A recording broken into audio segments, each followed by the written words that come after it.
So without further ado, we'll kick straight into it. Introduce to the call Ultan O'Callaghan. Ultan is the head of participation with the IRFU. Good afternoon, Ultan. Thanks, Ross. How are you?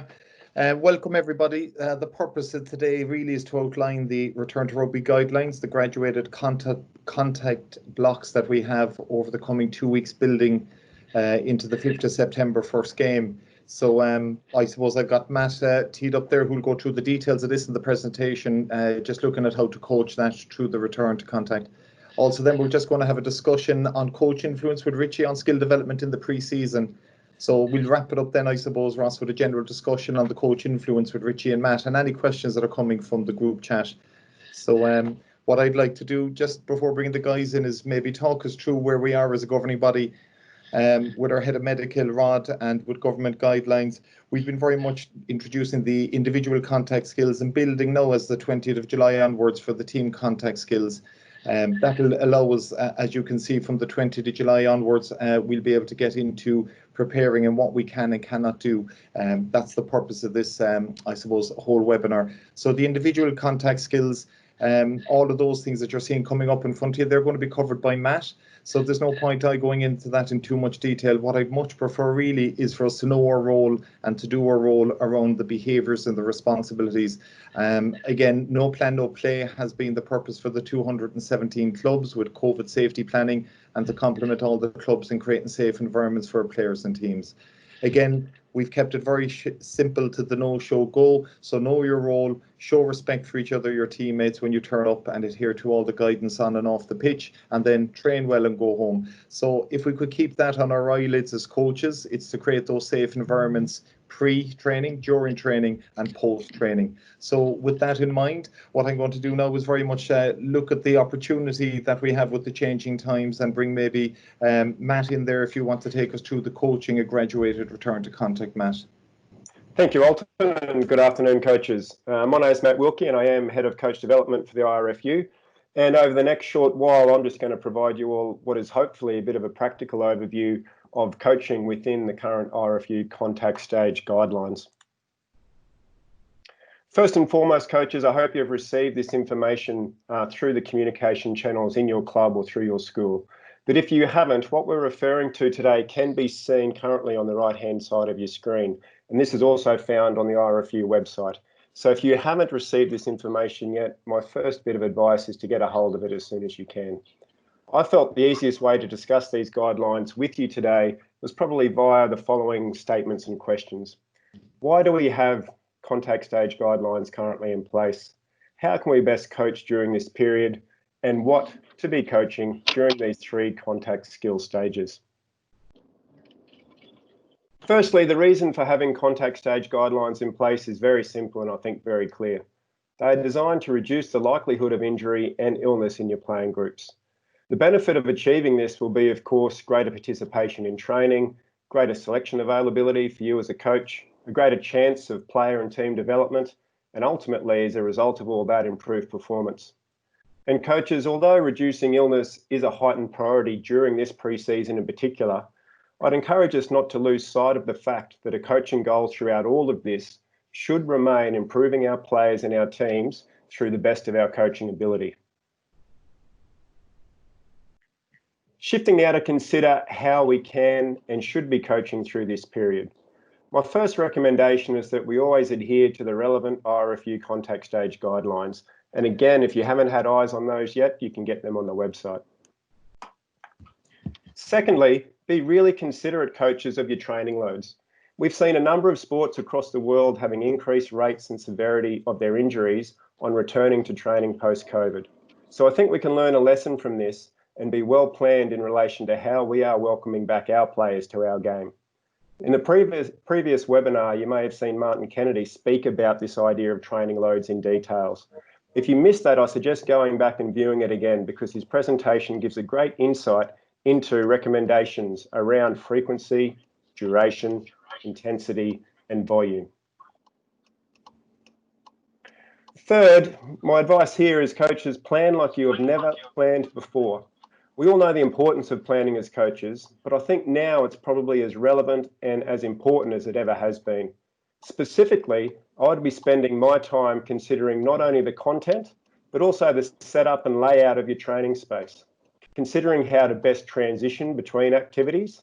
This will allow you to minimise face-to-face time, but also mean you'll be efficient in the training time that you have.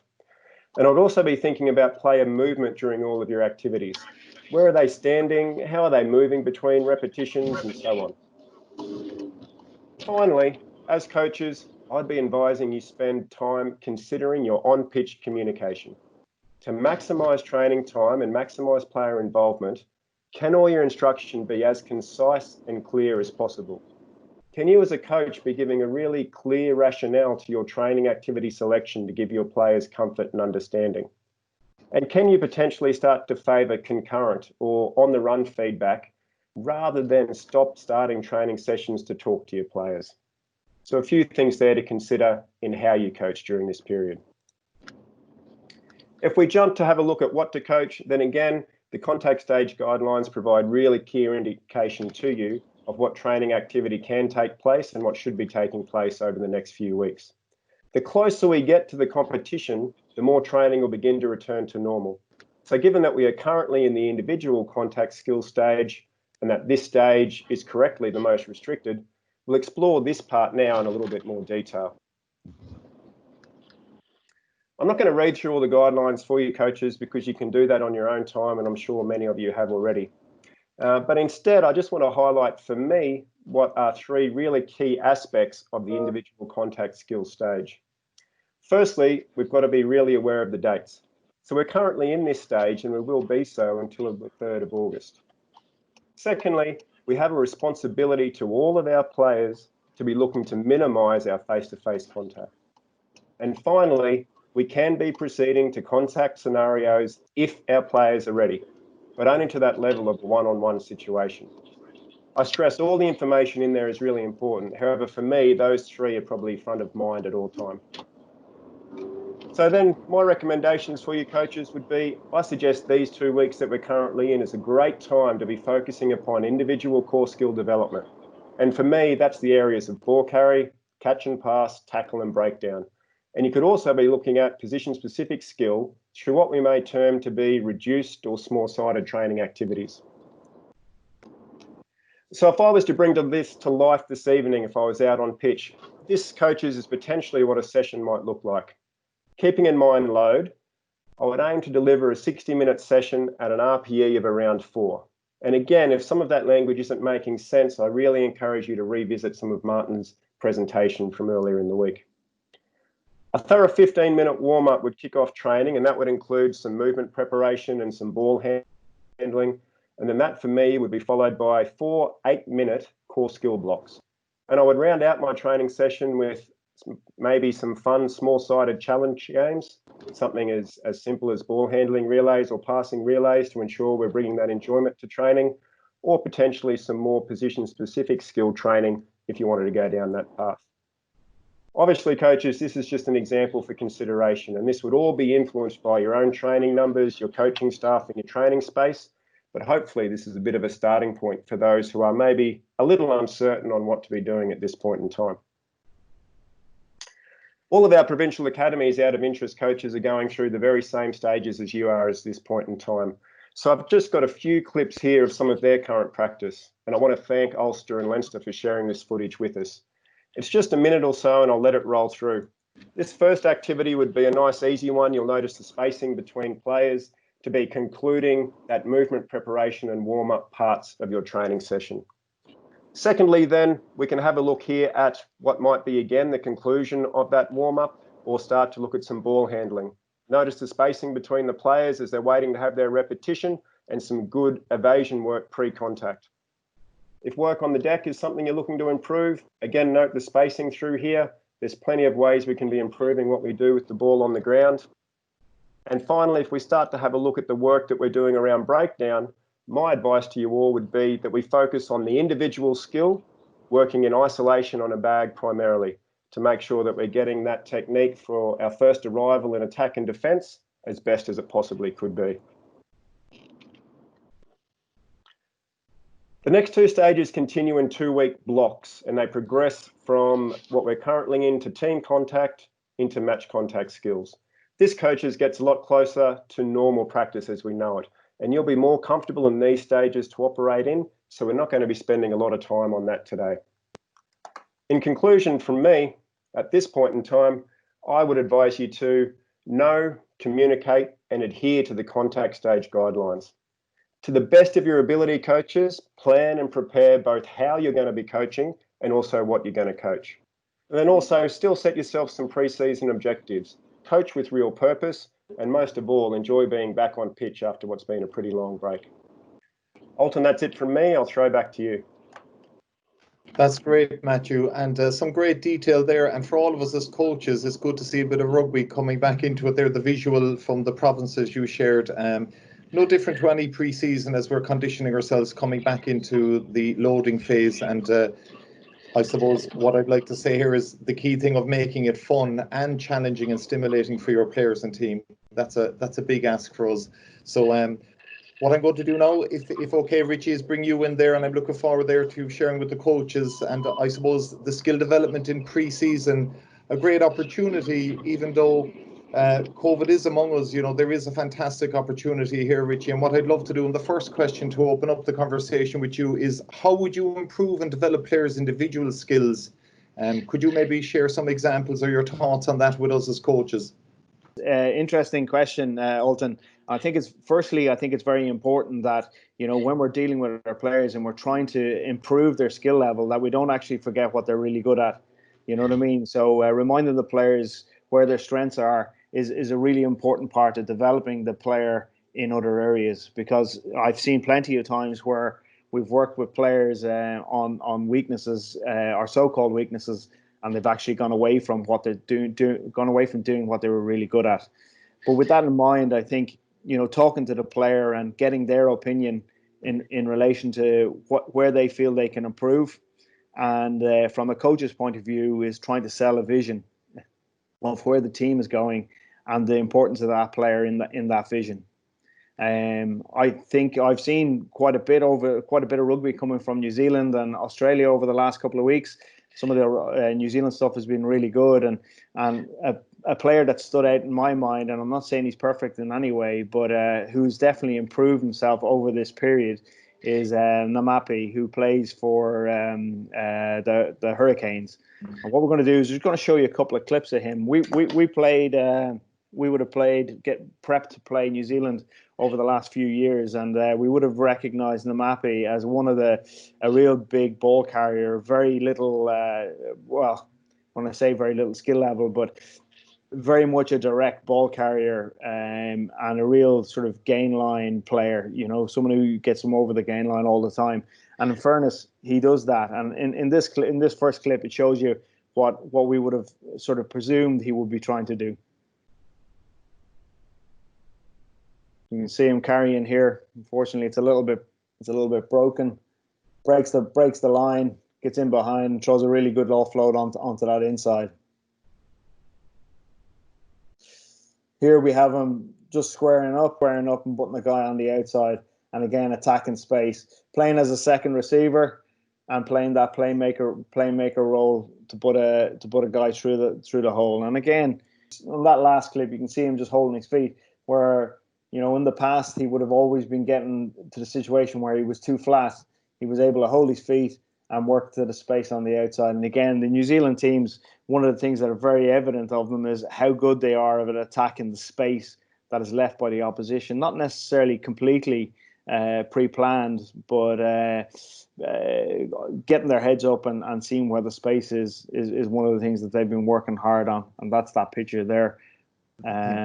That's great, Richie. And can I ask, how would you bring this to life with the coaches here? How do you bring it to life with the players? How would we as coaches, work with the individual on bringing into his self-awareness the amount of homework or work they can be doing in this pre-season? I think it's really important that from a coach's point of view that we sell a vision to the players, and we work with them in relation to that. So that it's not necessarily always coming from us, that some of the stuff is coming from them. And it's a case of them recognizing the areas that needs to be improved. And as coaches, giving them support, both in training and in games, so that if they are making decisions on the pitch and the skill, it's the right option, but the skill level has let them down, well, then you're encouraging them to keep on making those decisions and to throw those passes, even though it mightn't exactly work out the way we want to for the team. But if you're going to develop players, you're going to develop skill level, and you're trying to move your game onto another level, you have to give them a little bit of safety in what they're trying to do. So, Richie, would that be encouraging them to make mistakes and try new things? Because as you see from what Matthew was outlined, over the next 6-7 weeks to our first kind of, let's say, competitive game starting 5th, 6th of September, great opportunity, great window to actually look at your style and philosophy and maybe connect to the players' why and their need. Would that be something?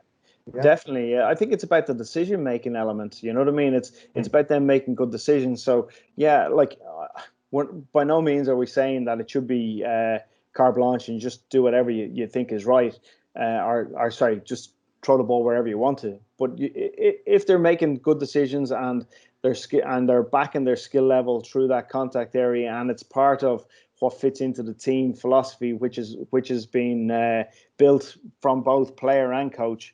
I think that's a really encouraging thing for the coaches and the players to be involved in. That's great, Richie. Thank you very much. And if okay now, Richie and Matthew, what we might do is maybe go into a kind of a round table general discussion. And what I might do, Matthew, if you wouldn't mind, I might open up with a question around what should be the priority for a coach during this period. As you've outlined in great detail, there's great content there now to show, but what would you have on our eyelids as coaches that we need to be absolutely prioritizing in this period? Yeah, a good question, Ultan. And it's always difficult for coaches because they want to achieve so much. Prioritising one or two things can always be a challenge. I think it's important not to lose sight that this is pre-season. It's the best opportunity for us to accelerate learning and development in our players. So depending on the group you've got, that might look different, but I do think we still need to keep a really strong focus on making our players better. The difference, maybe given the current climate, is I would probably just be focusing a little bit more additional attention to environment. And two aspects of that for me. Number one would be physical environment, because of the requirements around IRFU and government restrictions in terms of how we are set up, minimising face-to-face, etc. But also making sure the mood of the environment is what it needs to be. People are coming from all sorts of challenging and difficult periods over the last 3 months. Making an environment that is welcoming, that makes them feel comfortable, and that is enjoyable, again, I think is really important. So I'd be bumping that up my priority list.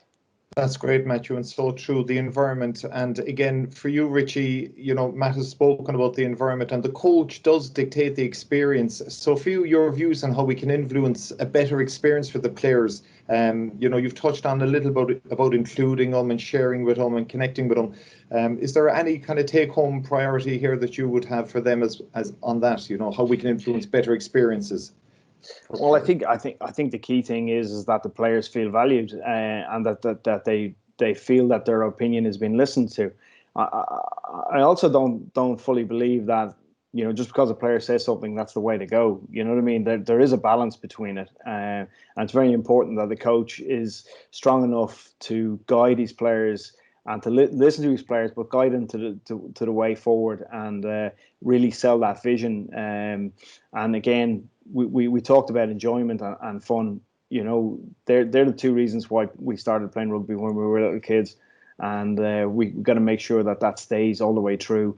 Obviously, the All-Ireland League is going to be in a different sort of situation this year with no promotion relegation. It is an opportunity to play and try to improve maybe the way we play the game and our ability to maybe just lift our heads up, because where the winning is really important for all the teams and all the coaches and all the players, it's not necessarily the prime outcome of this particular season. That's a very good point there, and I just want to stay on that, Richie and Matthew, because both of you there, you've spoken about the enjoyment, and you've spoken about very much how much weight would you both put on winning in this COVID season that we may have ahead of us, which we're seeing in other sports and around us in society, is very uncertain. So to reassure coaches here who are in service to our game and want to create safe environments and good experiences, how much value do you put on this winning over development, and how in this COVID season could we find a happy marriage between both? Could I maybe start with you, Matthew, on that and come to you, Richie? Yeah, Ultan, great question, and something, again, I think a lot of coaches will be thrashing around in their own minds. I'm probably a little bit biased to put my cards on the table because I would always tip the scale in relation to development, because I think from an individual player point of view and from a long-term objective, investing the focus and time in development is going to get you the results in the long term rather than potentially chasing immediate wins. However, I'm also not naive enough to realise that pressure comes on coaches and teams to get performances for a variety of different reasons. I do think, though, we probably have got an opportunity to earn more on the side of development, and that might mean not necessarily just in relation to your focus as a coach, but the window is probably now to be brave to try things maybe you weren't quite prepared to do before, because wins and results mattered so much from promotion, relegations and other things. So as much as I could, I'd probably encourage coaches to be bold and be brave, focus on the development. And if you've been contemplating trying something, whether that's a new style or a new approach to the game, I think it's a great opportunity to do it now. That's great. Thank you, Matthew. And for you, Richie, how would you look at that? You know, the marriage between winning and development? Yeah, I think Matt has covered it all there. That last clip of Lamape was him hitting a kick pass from first receiver off a 5-meter scrum. Now, there's no way he would have ever thought about doing that before. You know what I mean? It didn't quite work out the way they wanted it because the kick wasn't executed that well. But it gives you an idea that they're looking at ways of playing the game in a different light. You know, so many teams now are scouted and they're coaches are looking for trends within teams, and it's so easy to see trends within teams. Getting these guys to sort of make decisions on the pitch and playing towards the space, I think is something that's going to be really good. How do you evaluate that afterwards? Well, I suppose it's about root cause. You know what I mean? What was the root cause of our win today? Well, if you look back, we can see this, and this, and these are the reasons why we got to where we did. What was the root cause of our loss today? Well, it was our breakdown or it was our pass quality, and that gives you something to work on the following week. Yeah, and Richie, Matt, on that, just extending it a little bit into actually, you know, empowering players to have, you know, improvement in their own self-development, in their own skill and position specific, that in itself is enhancing the team. It's just how much time we can give that in a normal season would have always been under pressure. So is there an opportunity, do you feel, in the kind of, you know, the way we're setting up at the moment, that there's a great opportunity to include the players in, you know, the goal setting of how the season will work and what we will be doing in improving you as a player, you collectively as a team? You know, short-term, long-term goal objectives. Would that be something to look at maybe? Yeah, I'll jump in there, Ultan. I think, again, that's a really great point. And I think there's also an opportunity for us as coaches to be more creative and think outside the square a little bit more. So we're obviously restricted in our ability to be face-to-face, but we've now got a population of players in a society who are far more comfortable in these formats, who have become arguably slightly more independent in how they go about, you know, their daily lives and tasks as well. So I'd be encouraging coaches to be engaging in these formats as much as possible, to have their standard meetings and conversations, from tactical to law understanding to philosophies, to understand what the true motives of the groups are, so we can still be achieving all of those things quite well through this sort of medium. And then I think on the back of that independence does provide opportunity for coaches to be directing certain players to invest their own time when it fits their now different schedule to work on their individual skill. So I think there is opportunity in the crisis. Great, Matt. That's great.